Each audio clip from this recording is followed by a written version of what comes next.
Olá, estamos de volta com mais um programa Resenha do Cangaço. Você que acompanha nossos programas e que gosta da temática do cangaço já deve ter lido centenas de obras sobre o tema. Obras que mostram, que estudam, que interpretam o cangaço a partir da sociologia, da história, da antropologia, da literatura. São várias formas de ver a mesma temática. Hoje nós iremos conversar sobre uma obra que mostra essas várias versões ou algumas versões sobre o cangaço. Não sai daí, em instantes bateremos esse papo.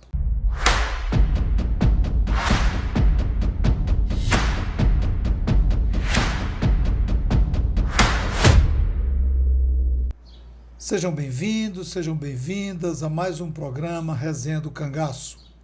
Hoje nós iremos conversar sobre essa obra, Cangaço, um certo modo de ver. Autora Vera Figueiredo Rocha. A editora ABC, Fortaleza, o ano 1997. 166 páginas. A obra de Vera é uma obra bilíngue, português e francês. A sinopse e o prefácio estão sob a responsabilidade de Antônia Mauri e Paulo Gastão.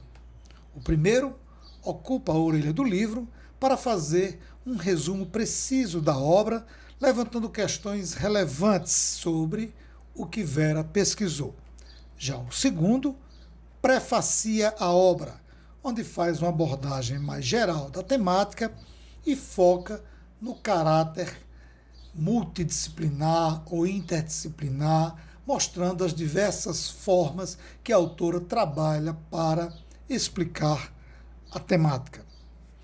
Em sua introdução, a autora já mostra a linha de sua narrativa, vai dialogar com a visão global do tema, percorrendo o social, o antropológico, o literário e o psicanalítico. Já demonstra fôlego para tal desafio. Apresenta uma rica bibliografia, bem como uma vasta fonte de pesquisa. E afirma que os cangaceiros pertenciam a um tipo de banditismo social. E continua: o alvo eram os soldados, o governo, a sociedade que os oprimiam. A autora divide o seu trabalho em 4 capítulos ou 4 tópicos. Começa pela visão social. Coloca o cangaceiro como consequência do meio sociopolítico e econômico e aponta 3 formas de entender o criminoso: o caráter hereditário, que ela classifica como polêmica, a educação e a cultura, que determinam seus atos, e a fusão da sociedade e de seu biotipo. Aqui a autora tenta mostrar o lado psicológico que influencia no comportamento do ser cangaceiro e mostra a partir da tese de Erich Fromm, psicanalista, filósofo, sociólogo alemão de origem judaica, segundo a qual o ser humano muda a partir de sua situação econômica.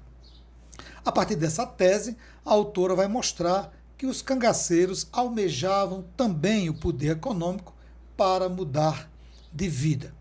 E que após o fim do cangaço, a situação econômica foi fundamental para a regeneração e reintegração desses cangaceiros e cangaceiras à sociedade. A autora continua o seu diálogo com autores e outras fontes, como jornais, mostrando as diversas faces e interpretações em torno dos cangaceiros. Transita entre a psicanálise e a antropologia para entender o comportamento dos cangaceiros. Apresenta a tese de Nina Rodrigues, antropólogo, onde o mesmo afirma que a mestiçagem é responsável pela criminalidade. E a autora afirma que a antropologia e a etnologia modernas liquidaram o assunto da superioridade das raças. Mesmo assim, enfatiza que os cangaceiros eram, de fato, mestiços. Aí deixa uma pulga atrás da orelha do leitor, da leitora. Em que sentido ou qual sentido ela quis dar a essa afirmativa? Faz um paralelo entre o homem do litoral e o homem do sertão, mostrando as condições de um e de outro, e mostrando que o homem do sertão enfrenta mais dificuldades que o homem do litoral, e que isso influencia em seu comportamento e suas fraquezas, o que é questionável. E ainda diz que as forças policiais são formadas por analfabetos vindos de camadas inferiores da sociedade, não oferecendo proteção adequada aos cidadãos. Qual a camada inferior e quem são esses cidadãos? Isso é um questionamento que a gente faz à autora. Faz uma descrição dos tipos de coiteiros a partir do escritor Abelardo Montenegro, que os classifica como 3 tipos: o involuntário, o vingador e o comerciante. E também a partir da polícia, que os classificam em 2 grupos: fazendeiros, grandes latifundiários, negociantes e chefes políticos, e o segundo grupo, vaqueiros, moradores, donos de pequenas e médias propriedades e lojistas e comerciantes dos povoados. E afirma que o cangaço não foi um movimento popular do sertanejo contra o sistema. Eles não pretendiam a terra, não lutavam pela igualdade social. E segue a sua narrativa dialogando com outros autores, como Frederico Pernambucano de Melo, Júlio José Chiavenato, Maria Isaura Pereira de Queiroz, Jaci Menezes, mostrando, dentro de sua época, dentro de seu contexto, como esses autores definem o cangaço e o cangaceiro. Na página 18, a autora confunde um pouco o leitor e a leitora, pois a narrativa vem mostrando as diversas interpretações de autores e autoras com quem dialogou, e de repente a narrativa passa a falar das formas como os cangaceiros tratam as doenças. Trata também da entrada das mulheres, da vida íntima, dos rastejadores e guias. Não que essas temáticas não sejam importantes, mas deveria ter um tópico especial para cada um, e não jogar dentro de uma narrativa que vem sendo bem construída, você joga isso e fica um pouco confuso, porque ela não aprofunda essas temáticas. Fica parecendo apenas ilustrações, né, para fortalecer a sua narrativa, que já vinha bem, já vinha boa e não precisava disso. Depois volta a discutir conceitos, dessa vez com Euclides da Cunha, sobre sertanejo, né, até chegar em Assis Chateaubriand, que teria criado a Ordem do Cangaço, ou seria a Ordem do Jagunço. Fica aqui uma dúvida, porque eu já tinha lido sobre a Ordem do Jagunço e não sobre a Ordem do Cangaço. Isso a partir de Chateaubriand. E faz uma comparação entre a colonização entre Sul e Nordeste do Brasil, que deveria ter usado a terminologia Norte. E mais uma vez toca no assunto do bandido social, agora tomando como referência o historiador inglês Hobsbawm. Na página 22, a autora cita Câmara Cascudo para mostrar que o litoral canavieiro não gerou cangaceiro, e termina afirmando que as regiões costeiras são mais permeáveis ao progresso. O sertão fica isolado, o que faz mergulhar num atraso cada vez mais profundo. Considero um equívoco e uma tendência ao determinismo essa posição da autora, influenciada por Câmara Cascudo. Continua sua narrativa dizendo que o fanatismo se originou há algum tempo. O Nordeste recebia menos imigrantes europeus que o Sul, e esse fato os incentivava a abraçar as crenças dos negros vindos da África e dos índios, duas raças supersticiosas que influenciaram bastante os habitantes do sertão. Aqui a autora precisaria ter feito uma leitura mais consistente sobre o processo de colonização no sul do país. O discurso em torno do sertanejo demonstra um preconceito claro à cultura e crença do sertanejo, e principalmente do indígena e do negro africano. O tópico seguinte de sua obra é a visão antropológica. Inicia afirmando que não há cultura inferior nem superior, mas diferente. Ora, no capítulo anterior, ela afirma que os sertanejos são fanáticos por ter uma crença baseada na cultura negra e indígena e não na católica branca. Não existe fanatismo entre os católicos brancos? Então, aqui eu acho que precisava de uma abordagem mais crítica, mais criteriosa, para que ela não entrasse em choque com o que ela mesma falou. Nesse capítulo, a autora constrói sua narrativa estabelecendo diálogos com vários antropólogos, dentre eles Roberto da Mata, a partir da ideia de que a identidade social é tão importante quanto a capacidade de se identificar, que o toma como principal referência para a sua visão antropológica. É um capítulo curto, um resumo amplificado, onde a autora não explora a visão antropológica como deveria fazer. Ela fez uma pequena abordagem, mas ela não aprofundou a sua discussão sobre a visão antropológica. A visão psicanalítica começa sua narrativa afirmando que a consciência é livre de agir. Quando a ação instintiva prevalece, o homem fica mais próximo do animal. A ação inteligente requer uma aprendizagem, enquanto a ação instintiva é fulminante, inconsciente, instantânea. Observamos nos cangaceiros a predominância da ação instintiva. Na visão da autora, os cangaceiros estavam mais próximos dos animais, isso na perspectiva do que ela levanta. É um capítulo que merece uma atenção especial de quem lê a obra, porque ela levanta questionamentos muito pertinentes. E continua sua narrativa. Segundo a psicanálise, a moral nasceu da evolução constante dos impulsos de destruição, inicialmente contra os outros, depois contra si próprio ou contra o pai, que representa a autoridade. Caso esse mecanismo psicológico não seja resolvido por ocasião da idade adulta, ele se volta contra os chefes, o governo, tudo que significa poder. Talvez seja uma explicação para o sadismo do cangaceiro. Essa é uma abordagem riquíssima e que precisa reflexão. Vai buscar em Freud e em Donald Woods Winnicott, dentre outros, a compreensão para o crime, o aspecto comportamental dos cangaceiros. E levanta uma hipótese a partir da psicanálise bem interessante para justificar o não assassinato do seu inimigo número 1, o José Saturnino. Afirmando, será que Lampião não conseguia resolver o conflito com o pai que existia dentro dele?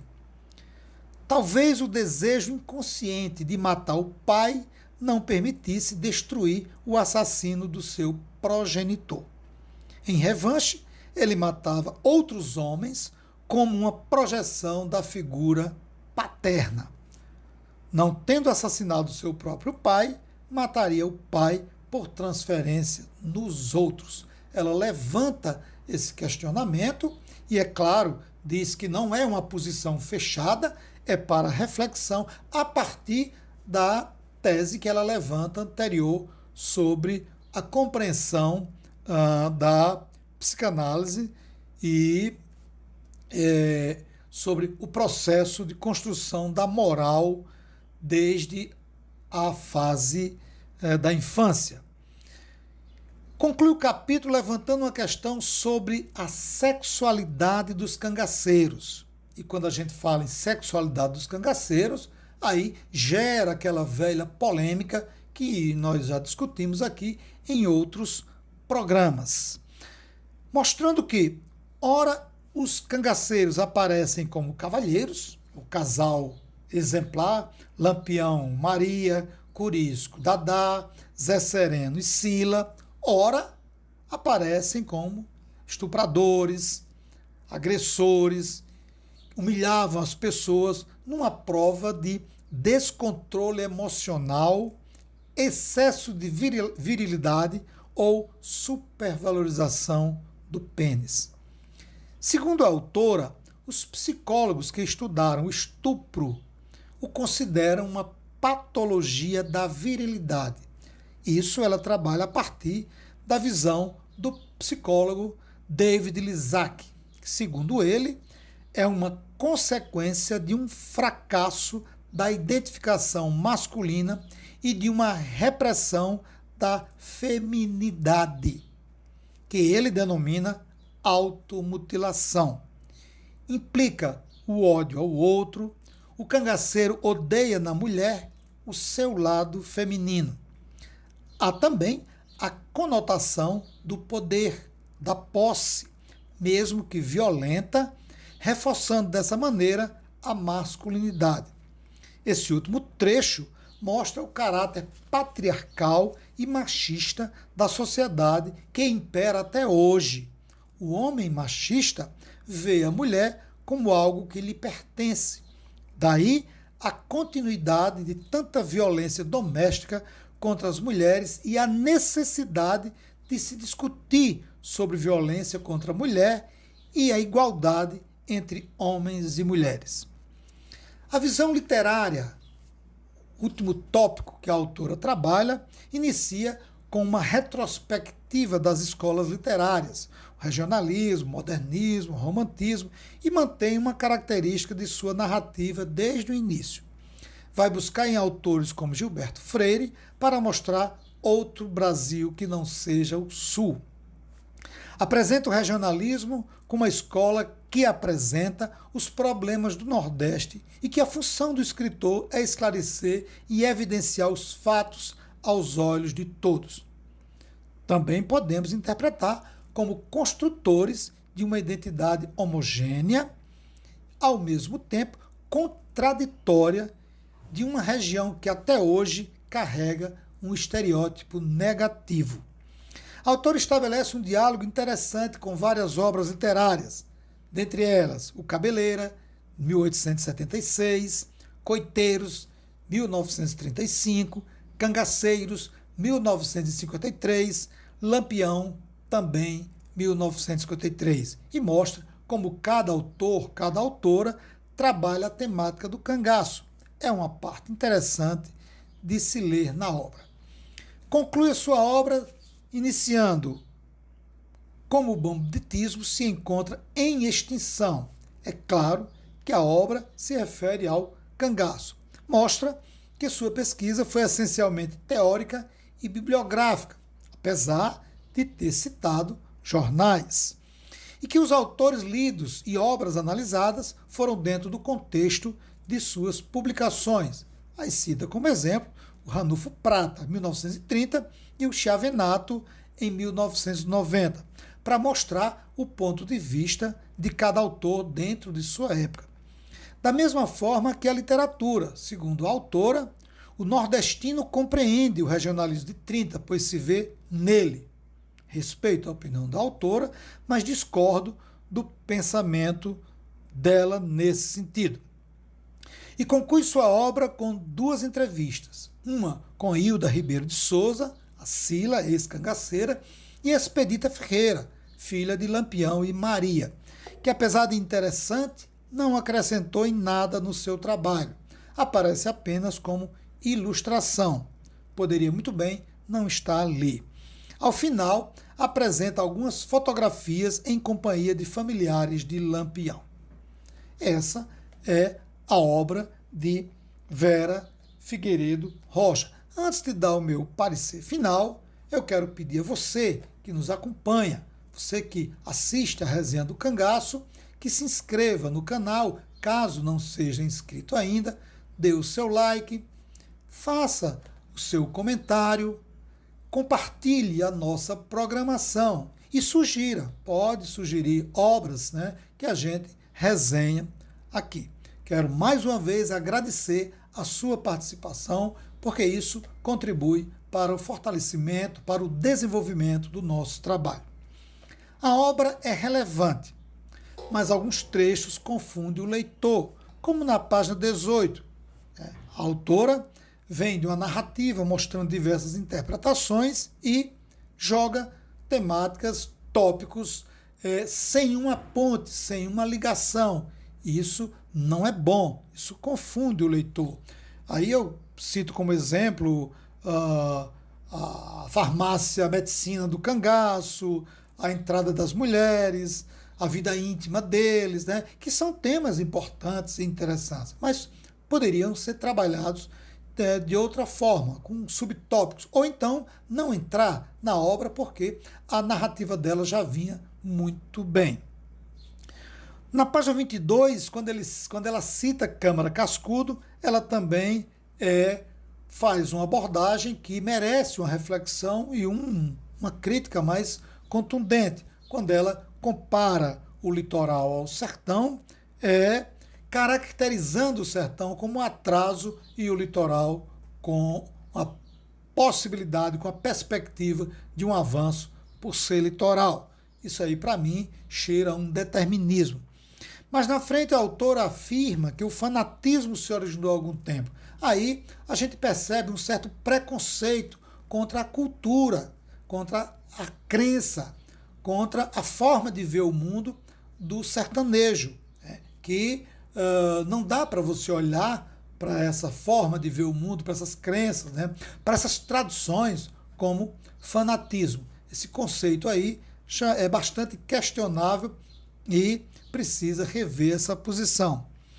Na visão antropológica, ela afirma que não há cultura inferior, mas ao mesmo tempo, no tópico anterior, ela coloca uma visão que deixa claramente uma percepção, uma interpretação de inferioridade. O capítulo é muito curto sobre antropologia e eu arrisco dizer que não precisava desse capítulo, já que ela não iria aprofundar o debate no aspecto antropológico. Então, deixou a desejar esse capítulo sobre a visão antropológica. O capítulo em que ela trata da visão psicanalítica, para mim, é o ponto forte da obra, com muita precisão e levantando questões que geram no leitor, na leitora, uma vontade de se aprofundar na temática. Tanto quando trabalha com Freud e Donald, como vai trabalhar com Lissac, aquelas hipóteses que ela levanta para tentar compreender e explicar o cangaço, o cangaceiro, o comportamento dessas pessoas que se entregaram de corpo e alma a essa vida bandida. A obra merece ser lida e merece um lugar em sua estante, exceto por esses pequenos deslizes que eu considero, essas observações que eu fiz. Não é para desmerecer a obra, é para mostrar ao leitor o que ele vai enfrentar quando ele adquirir essa obra, certo? Cangaço, um certo modo de ver, de Vera Figueiredo Rocha. Obra boa, merece, e para mim o ponto alto da obra, como eu já disse, é a visão psicanalítica que a autora faz. Muito obrigado, um forte abraço a todos e a todas, e até o próximo programa. Até lá.